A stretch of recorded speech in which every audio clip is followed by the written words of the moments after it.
You're listening to Pro Booth Talk, education and insights for photo booth company owners. Welcome back to Pro Booth Talk. Hi everybody. Hi Jason. Hey, Lap. So I think this will be, I'm going to curse this now because every time I say I think this will be a short one, we end up having to cut ourselves off after we run like an hour and a half. But I think this will be a kind of short one. I mean, it's not a huge topic to cover, right? So have you ever found yourself, I don't know, with maybe a client or even like a planner? I'm going to, before asking you that, when I first started, I don't know if it was the same for you or same for our listeners, and it doesn't happen to me too much anymore. Maybe it's just because we've been around for a while, but we used to have a lot of planners or catering managers, venue people reach out and say, hey, I work at the Aria wedding, whatever, and I'm getting married, and I'm also redoing our vendor list right now, and I'm hoping that someone will come and do my wedding.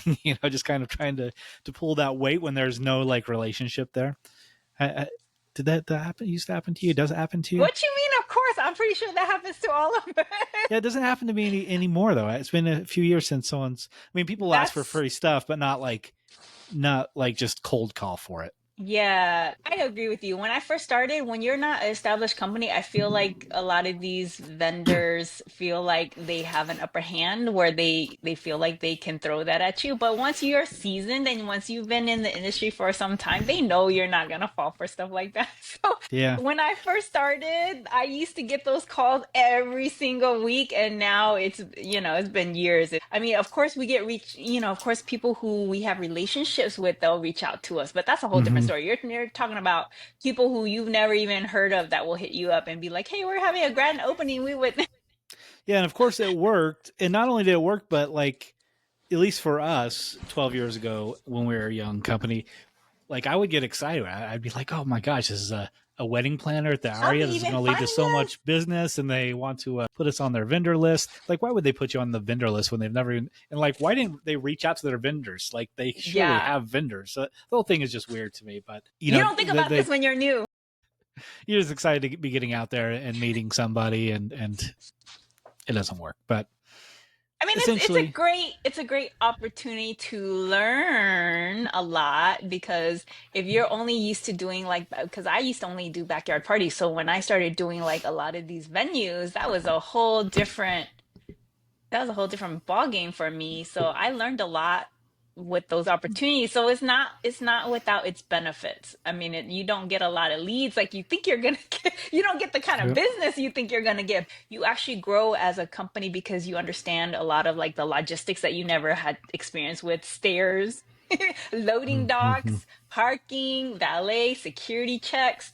So there's a huge learning curve between when you first start, as like, especially if you're budget company like I was, where you only had to load into people's like garages and like driveways. Suddenly you're in like this high-end hotel. You learn about like dress codes. You learn about there's a whole learning curve that benefited me early on. So I'm actually glad for the opportunity, because I can't imagine not knowing the things that I know now as a bigger company that you can't get away with, because you already have like an established reputation, versus like you're a nobody company and then you like don't go through the back of house because you don't know any better.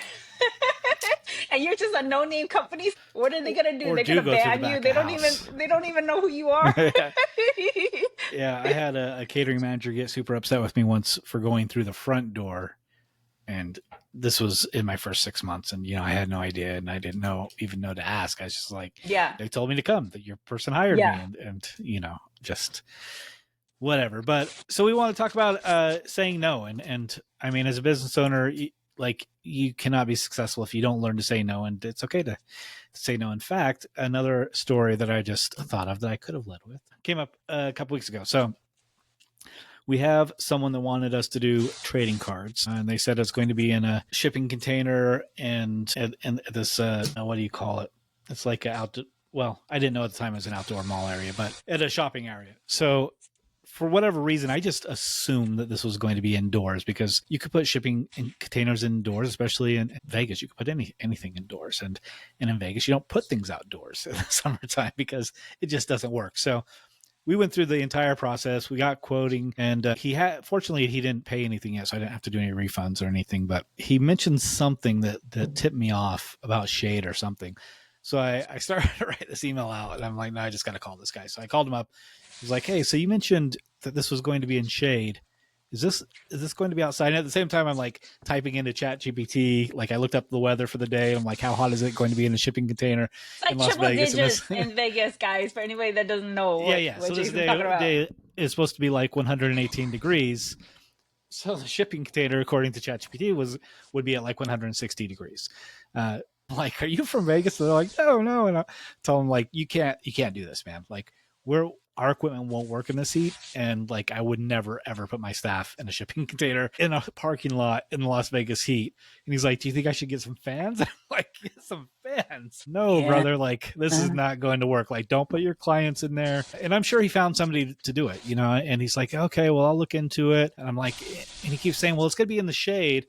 And I'm like, well, even if it's in the shade, it's going to bring it down like 15 degrees. He's like, but then I found out it's not going to be in the shade. He meant by shade, he just meant that we're going to be inside the shipping, the walls. Yeah. He's like, it'll be open on one side to let air flow through. And I was like, man, like this is a recipe for disaster. Like, I don't know like how this happened, where the shipping container is coming from, how this whole thing transpired, but like bail on this event, because if any customers go in there, like you may have a medical issue on your hands. Like this is really bad. Because even if it's 116 in the shipping container, it's not going to be 116, and in your booth, it's not going to be 116. All that electronic equipment that's contained inside a booth is going to hit higher. It's going to hit higher temperatures. Yeah, it's not going to operate for sure.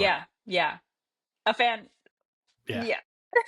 There's nothing like even like a super high powered BTU air conditioning unit with one side open and the Vegas heat. Like, I don't even know if it would work. I've tried that. Because it hits like 100. There was one year where it was hitting like 120 out in the desert out here. And for whatever reason, we kept getting events outdoors out here in like Palm Springs area. So I was like, let me get one of those portable air conditioners to see if I can like contain the air in the tent. I had a tent with walls and everything, and I was gonna vent it out. Did not do anything for me, you guys. The heat just circled right back. It's not sealed, so it was horrible. Like, and in conditions like that where you start even in like 90-degree temperature, your equipment heats up beyond that, so you'll have batteries drain faster. If you're doing 360, your batteries are going to drain quick. Your iPads are going to just totally shut down. It's kind of like when your phone, you try to charge your phone while sitting in the sun, it like shuts off completely. It won't even charge. That's what happens to your booth equipment. And like Surface Pros and Windows, if you don't have experience with it, they actually slow down to snail's pace, where if you touch them, they don't even, that's before they shut down. But before they start shutting down, you'll get like really sluggish equipment. Like it won't be responsive. Yeah, especially the DMPs. Like we've seen them take like 7 to like 18 minutes to print just one photo. Dang. When it gets really hot, like over 100 degrees. So I haven't seen that. Yeah, we tell people if it's over 90, we can't guarantee like the full operation of our equipment, just because we have to be in out of direct sunlight. But this one was just too much, so we had to bow out. And it sucks because summer's really slow, and we could definitely use that money. But there's just no way. Like he would be upset. My staff would be, they would kill me. They'd be so upset. Yeah, they'd be dying. I'm sure they would have ended up having to leave. It would have been a disaster. So, avoid those disasters. Just say no. Like, don't risk refunds or negative reviews or people in the hospital. You know what's wild though, Jason? There are some clients that you could sit there and communicate all of that to, and they still are insistent on moving forward with it. I promise they're going to be hiring somebody else. Like 100%, someone is going to end up in that container. I should be saying no for some of these events, but I've gone through with them knowing all the, and that's the thing, like with experience, the type of challenges that you're gonna, you already anticipate a lot of these challenges. So we would show up when we get those clients that just are insistent, and no matter how much you communicate that your equipment is gonna shut down, they still insist on pushing forward. There's some clients that you can't say no to because they're like your long-term clients, and they're delusional. So like I'll show up with like 3 or 4 Surface Pros, a whole bunch of iPads, a whole bunch of printers. So you just like communicate with my client. Like if stuff starts slowing down, we're gonna have to shut down for a few minutes and like switch out equipment. You sometimes you just have to make it happen, you know, like, and that's kind of what sucks, like being in California and Nevada, like in these triple digit temperatures. Like even like you said, 90 degrees, you already had a concern. Imagine 110, 120. But there's some events where your client just they do not care. Like it doesn't matter what you communicate. Mm-hmm. Oh yeah, yeah. And there was one summer, because again, summers are really hard here. Yeah. We decided to push pool parties really hard. Pool parties are still happening. A lot of apartment complexes are doing pool parties, so we pushed that really hard. We pushed roamers really hard, and we were successful. And at the end of that summer, we just decided like we will never push pool parties again. Like it was a nightmare. Like not only does the equipment, like you said, if you have your phone out at the pool, it's going to overheat. So not only were the iPads overheating, so we got to a system or a position where we were like bringing multiples and leaving some in dry ice and rotating them out. But also like they can't see, it's too bright, so they can't see the screen. Even at full brightness, people can't see. They're like, it's blinding, the screen's too hot for them to touch. It's a nightmare. Yeah, we're 12 years in, we're still trying to figure out how to do something other than just burn through our savings during the summertime. Yeah. But there's occasions where you do, you know, like you do have to say no, where, you know, like your client will sit there and say like, okay, we understand that there's going to be heat, but you know, they're not really listening to you. So it's easier just to say no so that you could save yourself the heartache and the suffering and like the stress. Because some clients, even though they're agreeing to everything that you're saying, they're not actually listening to you. And that's one of those things where like you really got to be paying attention to and know your client well enough. Like there's some clients that I have that they know exactly what I'm saying. And because I have that established that relationship with them, if I express concern about equipment overheating, they know it's very likely it's going to overheat. They already trust me. So that's a different type of relationship than someone off the street that you've never worked with and you're telling them these things and they're just thinking you're just spitting off, you know, like covering your, like they think you're just covering your ass. They don't think it's actually gonna anything's gonna go wrong. Those are those moments where you got to be like, I don't think this is a good idea. Like we can't make this happen for you guys, and you know we're gonna have to pull out of this project because it's not gonna be it's not gonna be success for you guys using us, you know. And it sounds weird when if you're new. Like I remember when I was new, I always wanted to fight for all the business. Like I wanted to book every single opportunity. I could never imagine saying no. And I remember I took on a pool party when I was still new. You're talking about pool parties. It was a summer pool party, 118 degrees. And this was when I was still new. So I did not know what I was signing up for. I knew because of the boards, you hear a lot of people talking about the heat and like overheating, and you hear all of this stuff, but you're like that client that just has never experienced it, right? So I booked this pool party. She budgeted for like the full price. This is when I started raising my prices, and you know I didn't have a lot of clients that saw the value in what I was charging. She was one that did, and I was like, okay, I'm gonna make this happen. And I had like put up pipe and drape with shade, thinking the shade, just like your client, like the shade's gonna help. I had a fan, I had 2 iPads.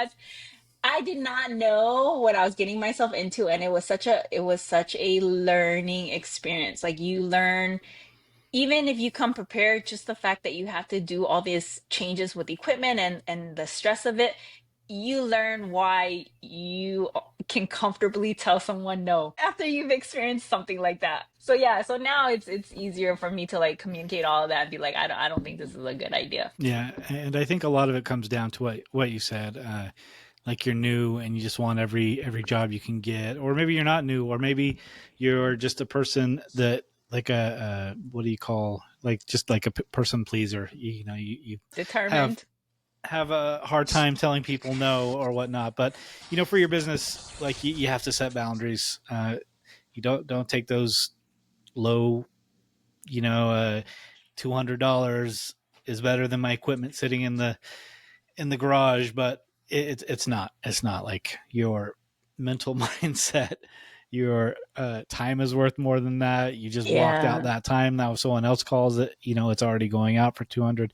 There's just so many reasons to say no to these things. But so the customers with the pricing or crazy demands, there's certainly couples that we've turned down. Like we see this on the group a lot of times, people saying like, they're asking me to do all these things to the contract, or they want me to tear down and set up at a different after cocktail hour and all these things. And people will say, hey, these are red flags. You need to get out of here. But it's harder. It's easier said than done. Like, you know, you're the one that has to write that email or make that phone call and say, hey, we're not a good fit. And it's not always easy, because not only are you saying that you can't do it, you're also letting someone down, and you're also turning down a bunch of money. So, I mean, it can be difficult, but I think sometimes you don't actually have to say no to the event. You just have to set boundaries. Like, I think that was one of my biggest struggles when I first started. Like, the one where you're talking about, like, the one that's very common when you're new is like, can you set up in where we have the cocktail hour and then break it down and move it into the ballroom in the middle of the event? That was the common one that I got. It was really hard for me to say no, because you really do want, all business owners, you want to go above and beyond for your client. You want them to like be overjoyed with your service that you bring. But like, I learned that setting boundaries and like being able to confidently communicate why it's not to their benefit, it has helped me a lot. Like, when I was saying that pool party that I booked, right, it was horrible. Like, equipment went bad, iPad shut down, but the learning experience that I got from it was valuable, because then when anybody came to me for that type of environment, like, people read, they can read your confidence. They know, like, when you really mean business, and when you've gone through that and you've experienced it, there's no doubt when you're yeah, communicating to your client why you cannot do this. Whereas if you actually haven't been through, you know, like the gutter and back, you can't sit there and say, oh yeah, we can't do that because of the heat, but you don't really feel it. Like, they can feel the energy, they can feel like your emotions and like how sincere you are. So exactly. And I'm just yeah, thinking of the phone call I had with the shipping container. It wasn't hey, I don't know if this is going to work. You yeah, it was know, like, this it is was not like, gonna work. Yeah. this is a bad idea, man. Yeah, and that's the thing. Like, you don't really want to. It sounds weird to say this, but like, I'm very thankful for all the things that I had to learn and endure, and like the process of like growing with my experience, because now I can confidently say things, and because I've experienced it, my clients don't question what I'm saying. You know, the whole thing with props. Like, when I talk to clients about why I'm against props, it's because I totally understand the whole picture. And it's the same with like your experience in the industry. Like, before, it was like, oh yeah, we can't move because, you know, it's a danger. We don't want to hurt anybody. We don't want to drop any. But now, you know, like, there's a lot of things that can go wrong. Like, if you move a booth, sometimes it's not as easy as just picking up the booth and moving it. Sometimes it is, but sometimes you move it over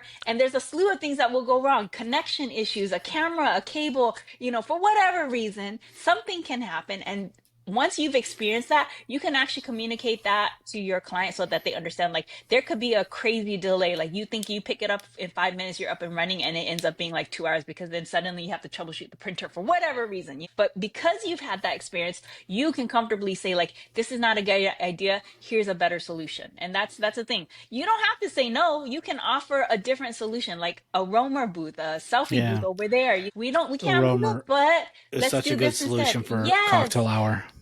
Use your nose, like, turn your nose into like solutions that might work better for them. You know, like, okay, this is not a good idea. We don't want to move it in the middle of the event, because one, we don't want to be a hazard. We don't want to be a distraction. We don't want any tech issues that come up. But two, I mean, it'll be beneficial for you guys if you guys do a selfie or a roamer. And then, of course, that's more, you know, for your bottom line, to like be able to upsell like that selfie, that roamer, you know, versus charging them to move it, or, you know, having that risk where, you know, even if you communicate, well, we're going to charge you to move the booth in the middle. And some clients will be like, okay, no problem. And then as But soon as the also, booth, like, the downtime. Like, we're going to charge you, but also it's going to yeah, take us 45 minutes to tear it down, and 45 minutes to an hour and 15 minutes to set it back up. So and you're going to have possibly like 2 more. hours of downtime, and we're going to Yeah. be down, like, and we're going to be setting that up during your dinner or whatever. Yeah. A lot of times they'll hear that and say, oh yeah, I don't want you setting up a photo booth during dinner. Like, I don't know Well, what they expect. sometimes brides don't even register what you're saying. Like, you could sit there and say that, and they're just thinking like, no, in their mind, they're just insistent. Like, we want this for the cocktail hour. We want this in the ballroom, you know. Mhm. And you gotta understand. So we're the experts of what we do, right? They only get married one time. So you could sit there and go through all the reasons why moving it is not a good idea, but instead offer a solution so that they're not even dwelling on what they have caught in their mind. Like, we want a booth here and we want a booth here. Just sell them on something else. Have that like ready to go. That way they're not fixated on whatever idea that they have. That's always worked for me when it comes to like moving the booth. But you have to know what a pain it is to be able to really tell your client no confidently, because even if you charge $200 to move it, it might not be worth the move, because sometimes they don't tell you that the booth is moving all the way across to a different building on the other side of the campus. They're not going to tell you that part. And they're not going to factor in that time, because that's not their, they only, this is not what they do professionally. So they're thinking, we're just going to move the booth from the reception to cocktail hour to reception. And the cocktail hour is like at the beach. And the reception is like up the beach. Like, you literally have to take a bus. And I've done that before. I've seen that before. I feel like your experience will go hand in hand with you being able to like comfortably say no. So the more events you go through, the more you have under your belt, the more the bad experiences is what helps you be the confident business owner you eventually will be years later. So what other scenarios are we saying no? Right now, I'd say we're seeing an influx, not surprisingly, of influencers wanting free stuff. Yeah. Like, influencers aren't altogether, they're not altogether bad, but find your own. Like if they're coming to you, it's almost always a bad idea. But if you want to work with an influencer, do your own research, find influencers that are in your demographic, your niche. Or I guess that their viewers are in your demographic, and work something out. If you find one that's getting married, don't just show up to their wedding and expect them to share things. Like, you need to be part of that like entire planning process with a post that says that they just found their photo booth company, and you have to outline that from start to finish. But all these planners or influencers right now are just like mass emailing every company just because someone will do it for free. Someone will definitely do it for free. Celebrity events too. A lot of times you'll have people throw around like some celeb name, A or B level celeb, and you gotta think like, who's really asking you for a free booth? Is the celebrity actually asking you for that free booth, or do they not even know who the heck you are? Like, it's never benefited me. We used to do like high profile events for celebs and stuff. It does not benefit you. It's never benefited me. I'm sure there's situations where it may benefit you, but in my experience, it's never led to me having more business because I do an event for whoever. Yeah, I think the only person that's ever benefited is Mirror for some reason. But you see a lot of big boothers that have tons of celebrities in their photo booths all the time, and I don't really think it helps. Like, the only thing, like, we've had a lot of celebrities as well, but all it's really been good for are just fun stories when we're having people at the office and stuff, or just really really beautiful photos because they're so gorgeous. We've had a lot of celebrities in our photo booths, and it's never led to like more business because of it. It's the relationship we have with our vendors that brings that business back. So I personally would say no to like any influencers, any celebrities that reach out, even huge, like we've had like huge brands that have reached out to us, and it's like, no, I mean, you found us for a reason. We've already established, so we're not really lacking in terms of like exposure if you're such a huge brand and you found us, like. Yeah, and that hasn't happened as much, but it has happened. What was that conference? It's like strange. It has a strange name. I can't remember. It's some kind of like beauty conference here in town. You're talking about Epsi? There's like one in LA called Epsi or something like that. No, it's here in Vegas, and I think it's fashion forward or beauty related, but it's not Cosmoprof. I can't remember what it was, but they reached out to us and did the whole exposure thing, and so many people are going to be at this conference, and I'm just like, yeah, that's why you should have a photo booth. Like, it's just so bizarre that people think that, like, obviously there's people at all the events we go to. Why are we charging anybody if that's your argument? It's just nonsense. Just nonsense. But who else? Do I have a list here? I had a little. I don't remember what I wrote down. I feel like the more common ones is like the memory books and the stanchions and red carpet. Like, we have red carpets and stanchions, and sometimes people will ask us if they can rent them out for their event. And in the past, I used to do it, Jason, but now I'm realizing, like, just what you're saying, when you're renting an add-on like a stanchion or a red carpet for their event, you're thinking it runs in conjunction with the photo booth. But these clients that are booking that stuff, they're thinking for you to bring it like at 5 o'clock in the morning when your booth is not even there. So I don't do Hmm. that anymore. I say no to I don't even like red carpets and stanchions, but I have them because early on we all thought they were cool. We thought they were high end. So I used to rent them out, and we used to stay competitive with like the rental companies, but it's not even worth your time. Like it's not even worth your time to like set up, go deliver it, come at the end of the event, pass the photo booth run time to pick them up. So I say no to those as well. I used to think of it like, oh, okay, well, it's a little nice little add-on, easy, just delivery and stuff. I don't do those anymore. It's such a hassle for me. I feel So the same way about like audio guest books. Like we're yeah, redoing our website right now, and I think we're going to pull them off just and refer them to someone else because such an ordeal. it's it's the exact same thing you're saying. Like it's a really great $300 or $400 add-on to a photo booth, but when they're not adding on, it's just $300 or $400. And I guess it's sensitive to an extent because there's a lot of photo booths out there that are doing a lot more for $300 or $400. But I don't want a $300 job. I don't want to send my staff out for a 300, even if it's just setting up an audio guest book and going and picking it back up later. It's just, The I don't want to say it's not time, worth the our time, but effort, it's yeah. not worth our time. Like we've Yeah.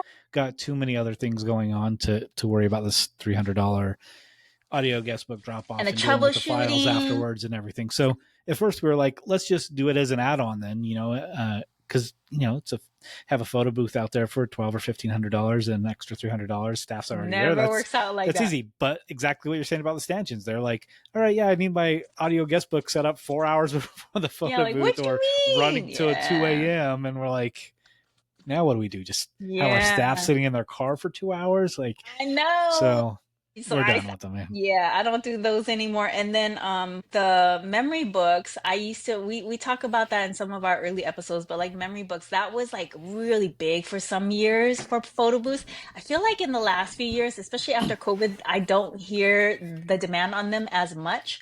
But I do know that there were some weddings where like the bride would like go and pick up her own memory book and she would leave pins and then expect us to like man it. And before I was like, we can't do that. Now I'm just like, I just direct people over there, but I make sure I communicate to the planner and the bride and the company, like we're not responsible for that. So we'll direct people over there, but we're not manning it. We're not responsible for it, and we're not printing anything extra for it because once you start printing something extra for it, they assume you're running it. So it's like Mm-hmm. I would tell guests, if you guys wanna give up your print, the bride and groom will really appreciate that. And it's all communication, like you don't have to just absorb having to man a memory book just because a bride leaves it there for you. I know when you first start, you feel that pressure to just be like, shoot, let me just suck it up and do it. But I learned like, because especially with weddings, a lot of it is like referrals. So they'll refer you to their friends, and you'll keep doing like weddings within because a lot of the friend groups, they're all around the same age, so they all kind of get married within the few years together. So if you do it for one friend, then it gets around that you're just gonna suck it up and do it. So I learned like, you got to kind of set boundaries, and it's okay to say Setting no, boundaries. because yeah, it's okay to say no because you do not want to kick yourself in the butt later. And that goes with discounts too. Like when you first start and you're offering like stuff that's like like promotional pricing, and then they refer you to friends, and then their friends asking for promotional pricing, it's okay to sit there and say no, because the last thing you want to be is sucked into being stuck at your promotional pricing and not being able to charge regular price because Mm-hmm. everybody keeps referring you within their friend group. So you have to be, it sucks sometimes because you don't want to lose the business, but at the same time, do you really want to be stuck doing a booth that's like half the cost of what it should be because you offered it to someone when you first started offering it, Yeah. like 360s. I talk And about that. trust that they will say, but you gave it to Jill for And they three will. 350. Yeah, Yeah, they will. So you'll get they stuck. will. You get Yeah. stuck, and you can say that was during a special promotion or whatever. But as soon as you say you can do a booth for 350, then they feel like any amount over that is you just stealing from them essentially. Like they're like clearly they're not going to do a booth and not be profitable, so they're profitable at 350. So everything else, they're just taking my money, and it comes down to the corporate greed thing, and it's just not accurate. So don't start there.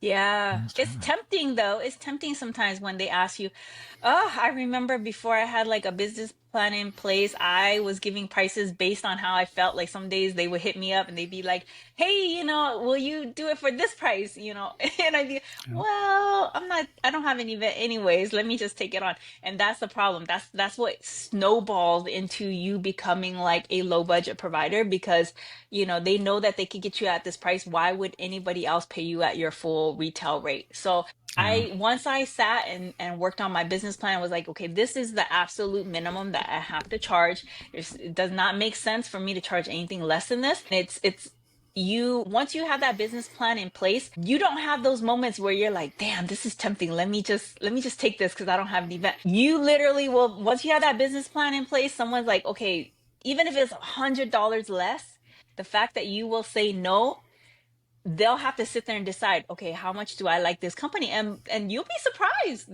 There's people that will be like, you know what, I love this company so much, I don't care if they're $1,000, I don't care if they're $2,000 more than the other companies I'm looking at, I'm booking this company. So you have to be secure in the value that you bring, and that again comes with experience, that comes with you like setting your boundaries and deciding like what your value is and what you're willing to do and what you're not willing to do. As long as you're wish-washy about it, your clients will be too. And when I changed that for my company transformed. I never have those moments where I sit there and dwell about like, oh my God, I lost this client because I wouldn't give them $100 off. That's never a question because $100 off is not even, it's not an option. It's Hmm. not an option, you know?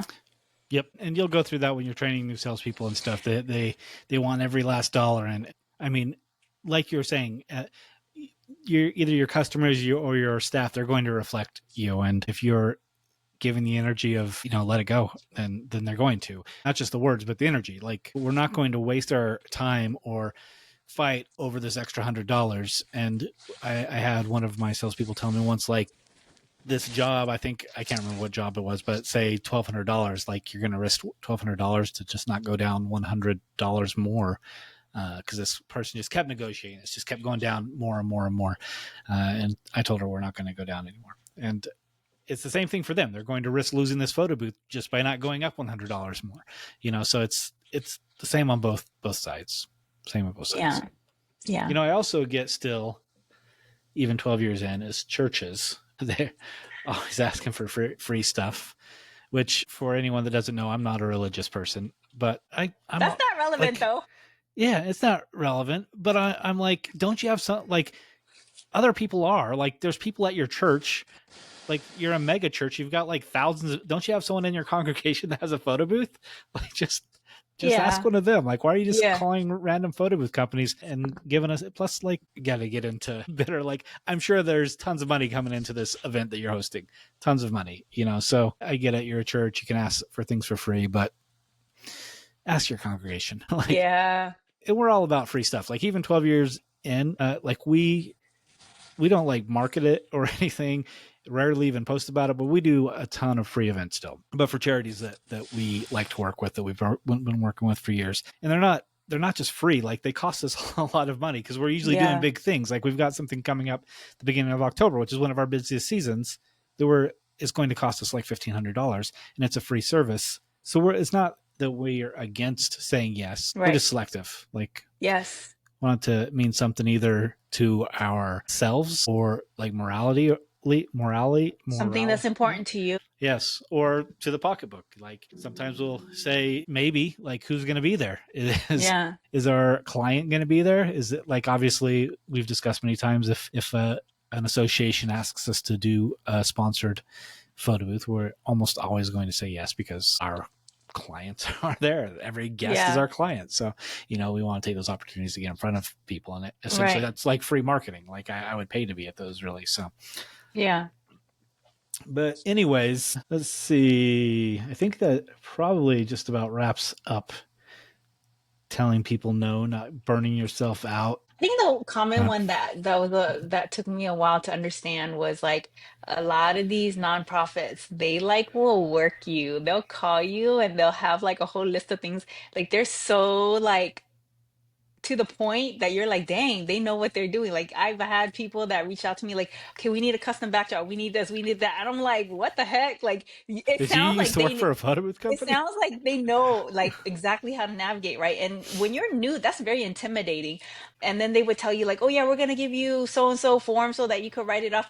Y'all don't get suckered. You cannot write this stuff off, and they are pulling you. They've got to know that too. They've got to They know. do know that, but they're hoping you don't know that, and they're gonna sucker you in with that line. And you just gotta be like, there's occasions where it's a calculated risk where you think, you sit there and like, okay, there might be the right type of clientele there that you would be exposed to, but that's something that you have to really look within yourself. Like, don't let people punk you.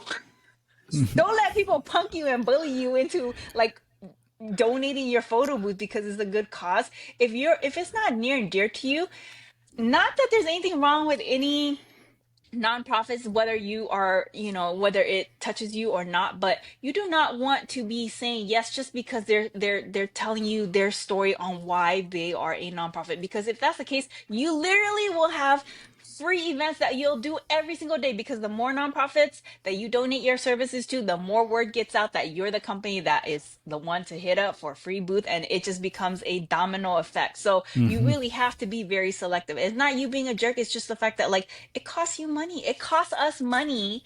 Even if we have the equipment, like it's not just the paper, it's not just the time, it's not just the gas. It costs you your opportunity. So if you commit to doing a free event for somebody and you actually get a lead and they want to book you for that same event, and you're unfortunately a single operator, you are cheating yourself out on like the opportunity to make money. It's not even just the cost of the paper. It's not even the cost of like your labor to send, what Jason was saying, $1,500 for this event he's going to do.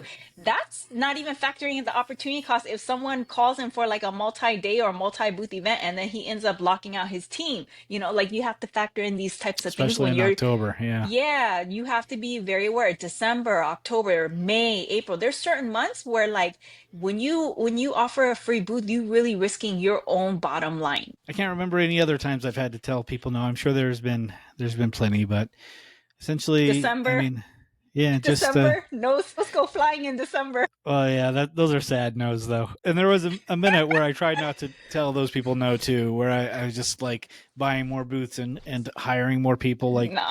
don't fall into that trap at Yeah, all. it's stressful. It's stressful. Yeah. Yeah, don't be stressed. Like, say no and take a day off sometimes. Yeah, that's something I'm learning. Yeah. Yeah, it was easier for me before we had like a bigger company, because like during the summer when there's no work, it wasn't really a big deal, because we don't need the income from this to pay our rent or anything. So, and we're good with saving. I mean, you have to be good with saving, especially now with staff, because I've got to like save the entire year and just burn through my savings through the summer. But I used to just take the summer off. I mean, if jobs came in, I would do them and whatnot, but I'd spend a lot of time camping or going up to southern Utah and stuff. And it's a lot harder when you have staff. Like you've got people have bills to pay and kids to feed, Responsibilities, and so yeah. you've got to keep finding some way to pay those people, because they're amazing. You don't want them to leave, and you want them to be here when things start picking back up. But I am going Yeah. camping next weekend, so How fun. yeah, headed up to southern Utah, and I feel like you get a lot of travel in. It's pretty awesome, Jason. I get more travel in than I realize sometimes, I You guess. do. You do. Every few months you tell me you're going on a trip. I'm like, dang, again? I gotta go on one trip, keep up. But I mean, southern Utah for us, like like the place that we were going to camp is like 3.5 hours, so it's not that. It's just a drive. It's a day. Yeah, it's Like like a we're weekend. yeah, Yeah. we can get away and inviting a bunch of friends and family and How take over this campground. fun. So yeah, it'll be fun. And otherwise, in traveling, what you shouldn't say no to is Amsterdam. Who's going to Amsterdam? Hopefully, everyone is going. We're going to be recording with Amsterdam tomorrow, and that I think will be Yeah. published like on the 8th or something like that of August. Not So sure when this cool. one is, but yeah. So hope to Such see. a great opportunity. If you guys haven't thought about going to Amsterdam, you should. I went to the London one. It's different than PVX Vegas, but that's a good thing though. And the networking opportunity, travel opportunity. My biggest thing was being able to like connect with the vendors direct one-on-one versus like in Vegas where you're fighting, you know, hundreds long lines to like Hmm. just have like a second to talk to vendors. London was nice because you literally could just sit there and go in depth with a lot of the software, a lot of the hardware, and you know, meeting boothers that you don't normally have the opportunity to speak with or hang out with. It's such a great opportunity. I feel like any opportunity to network is always a great opportunity, though. Especially, I used to think the bigger the numbers, the better. But sometimes the more intimate groups, like when we did the cruise, Yeah. Jason, Yeah, like the definitely. connections, yeah, like because whether you want to talk to them or not, you're in such a small space. You can't help but like run into the same people. And that's not a bad thing because then you really have to like network with people. You really have to hang out with people, talk to people, and it's a whole different experience. Such a great opportunity, you guys. And come on, Amsterdam. Yeah. Speaking of the cruise, I had to cancel on this year's cruise in August because we booked a really big event that I need to be on the ground for. So that was Yeah. unfortunate, but we had to cancel, and Work I'm calls. still on the group, and I still see the post, and it's killing me. And my wife just left to go on a cruise today. Why you gotta bring up that? Yeah. Because I know she's going to be listening, and I need to be sad that she's That's funny. All so. right, guys. Well, Anyways, yes. this was a longer episode than we thought it would be. Yeah, I mean, we kind of went off the rail there at the end. Well, we hope to see you guys in Amsterdam. If you haven't thought about it, really look into it. Yeah.